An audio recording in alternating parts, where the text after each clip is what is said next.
নমস্কাৰ বন্ধুসকল, মই মৰম ষ্টুডিঅ'ৰ পৰা নিৰ্মল কুমাৰ মেধি কৈ আছোঁ। তো আজি আপোনালোকক এটা নতুন খবৰ দিবলৈ আহিছোঁ ইউটিউবৰ আপডেট, কাৰণ কিয় এইমাত্ৰ মোৰ এটা নটিফিকেশ্যন আহিছিল। তো মই ভাবিলোঁ আজিকালি বহুত ইউটিউবাৰ আছে বা সকলোৰে এটা ইউটিউব চেনেল আছে।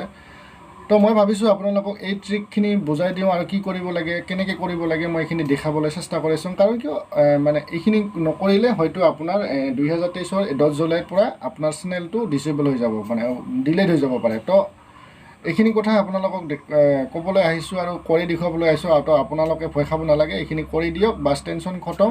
তো কেনেকৈ কৰে আহক আমি ভিডিঅ'টো মানে ষ্টাৰ্ট কৰোঁ, কেনেকৈ কৰিব লাগে।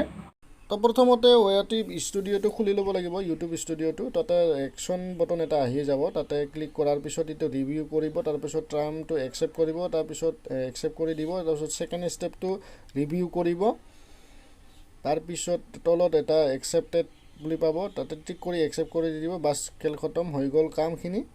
তো ইয়াৰ পিছতে অলপমান পিছত এইটো বেলেগ এটা পেজ আহি যাব, সেইটো আহি আছে বাৰু। তো আপোনালোকে একো চিন্তা কৰিব নালাগে, এইখিনি চিম্পল একদম পাৰি যাব। আৰু এইটো সকলো ইউটিউবাৰ ডাঙৰ সৰু সকলোৱে কৰিবই লাগিব এইটো, কাৰণ এইটো নকৰিলে আপোনাৰ চেনেলটো মনিটাইজেশ্যনটো ডিচেবল হৈ যাব 10 জুলাইৰ পিছত। তো ইয়াৰ পিছত নেক্সট ছাবমিট আমি কৰি দিলোঁ। তাৰপিছত ইয়াৰ পাছত আহিল শ্বৰ্ট।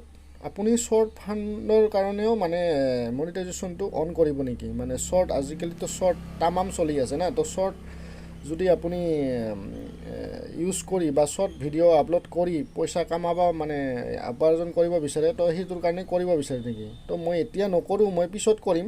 মানে নেক্সট ষ্টেপটোত মানে কেনেকৈ ষ্টাৰ্ট কৰে সেইটো মই দেখাম আপোনালোকক। তো মই ডু ইট লেটাৰ তাত কৰিম, আৰু যদি আপুনি লগে লগে কৰিব বিচাৰে তো গ'টো টাৰ্ণ অন কৰিব পাৰে।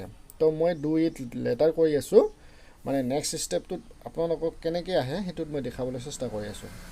কিছুমানৰ থাকে না, তো আপুনি এইবাৰ গেট ষ্টাৰ্টত কৰিব, টাৰ্ণ অন কৰি দিব, বাছ একো নাই, সেই একচেপ্ট কৰি দিব, একো চিম্পল একদম, একো টেনশ্যন কৰিব লগা নহয়।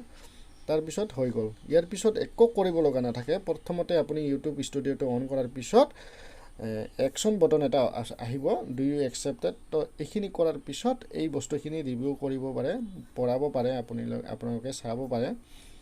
তো তাৰপিছত একো চিন্তা কৰিব নালাগে, বস্তুটো ৰিভিউ কৰিব, টাৰ্মটো একচেপ্ট কৰিব, ট্ৰিক কৰিব, হৈ গ'ল, বাছ ইমানেই আছিল কথাখিনি। তো ভাল লাগিল ভিডিঅ'টো, ধন্যবাদ।